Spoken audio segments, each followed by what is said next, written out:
What I'd like to do now is introduce Mary Ann Crotty, who'll give us a perspective on New York State.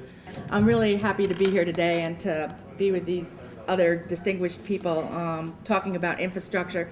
I kind of thought when Lou introduced me and said I was a fixture that I must be getting really old, because you have to be really old to be a fixture. But and then I felt like I'm becoming my grandmother as I'm telling all the old war stories of 30 years ago and how we had to fund capital programs by raising taxes, and people actually were willing to talk about that. And just to put this in perspective, and I'll talk a little bit, 'cause I think Chris talked a lot about the Port Authority plan. I actually remember back in the days when the Port Authority had a lot of money. That was kind of the wealthy agency. So you've kind of gotten this at a bad time. Yes. Is that if you go back to the early 80s when, I mean, people don't actually remember how bad the transportation system was in the early 80s. People remember businesses were moving out of New York, no employees were getting to work on time, and we did a really big deal. We made an $8 billion capital plan in 1981. Dick Ravitch came to Albany, convinced the legislature to raise taxes to fund the capital program, and the big issue at the end was $1.5 billion of debt. And I remember the Speaker of the Assembly saying at that point, should we really let MTA do that debt? That was $1.5 billion of fair-back bonds. Right now, the debt service on the debt at the MTA is $2 billion. The debt service in the dedicated fund by 2014 is going to be $1.5 billion. So now you have $3.5 billion going to pay off the old stuff, when the original plans were that this debt would ultimately recirculate and this money would be able to be for new projects. So you've got this money just going away and kind of going down the drain. And now you've gotten, in fact, and you're bonding things that you would have never thought about bonding before. Looking at the DOT program, we're actually bonding pavement striping because it has a long enough useful life to justify bonds.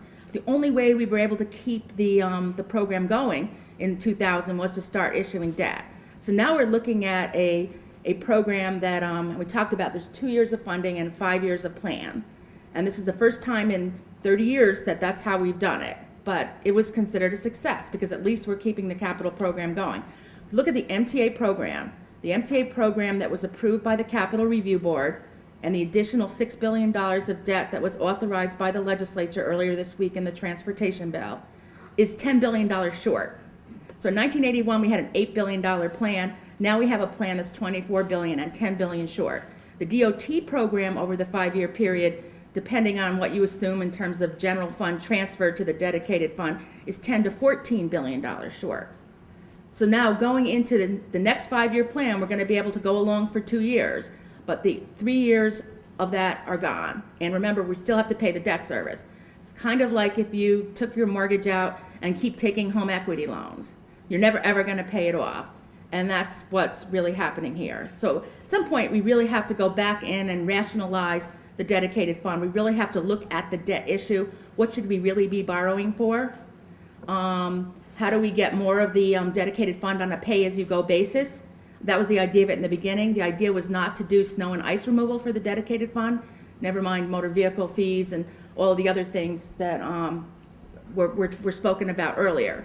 But really what the dedicated fund became was a way to take expenditures out of the general fund, make the general fund look like it wasn't growing as much, and then even pass through some general fund money to pay for these maintenance issues. And I think while this all sounds like financial gobbledygook, it's something that we really have to pay attention to because it's the only way over the long haul that we're going to be able to rationalize both the MTA capital program and the DOT capital program.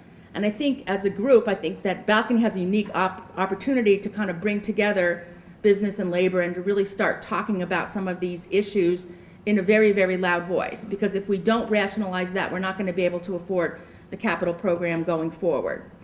One of the other things I think that there's a unique opportunity to do right now to really look at is how can we do construction better in New York? How can we do it better and cheaper? We all know the issues of government permitting, agency procurement laws. There's all sorts of things, and I know we all suffer from we're from New York, we do things bigger and better than everyone else, but I think we can learn a lot about trying to bring down these construction costs from other places. And really, everybody has to work together to really talk about that, because I agree with what you had said earlier, there was a different kind of dream in America at some point where we did build things better and faster than everybody. Witness the Erie Canal and a lot of the other development on the interstate system. So I think we have to look at that. I think we have to look at public-private partnerships. Sam Behrens did a really good commission that came out with a lot of opportunities where the state could start looking outside the traditional way of building things and look at bringing the best of the private sector and the best of the public sector together, not to be enemies of each other, but to kind of work together to get these things done. And that effort really seems to be stalled, and that's something that needs to happen. In that same front, on a micro level, we need to look at how we procure construction projects. We need to find out a way that government's willing to take a few more risks to get cheaper prices on some of these things. Right now, if you go anywhere else, and they had this very unique opportunity after I left the government in 95 to work for Parsons Brinckerhoff on an international basis, and to really look at people do things differently. People allow the private sector to make more money and do design build and do other things that we're just not willing to do in New York. And we really have to step back. The Bar Association put out a very, very interesting recommendation on a model procurement code. Well, government procurement's probably one of the most boring subjects. I could stand up here and put you all to sleep talking about it. It's really something we have to look at because it is a fundamental thing that we have to do to change the way we're doing business. And we do have to talk about revenues. I'm not so pessimistic on congestion pricing because I was actually amazed it got as far as it did. I mean, that's I think a it's coming back. I do too. And I think it's actually the only way that we're going to fund the downstate part of this, and probably going to talk about the T word, taxes, to fund transportation upstate. But I think we also have to step back and try to bring down some of the costs and some of the needs and maybe stretch out some of the plans in order to make this affordable and what's kind of the fiscal reality. When you look at the budget, if I look at the budget from 1995 to the one that I worked on this week to get this MTA capital program approved, I mean, the healthcare costs are just eating the budget. They're eating SUNY, they're eating transportation, they're eating everything else. We really have to start getting a rein on those other costs to be able to afford investment, because other countries like China are really, really investing in things. And they're doing maglev between Shanghai City and the airport when everybody here said we can't do maglev for that short of a distance. But they are doing it.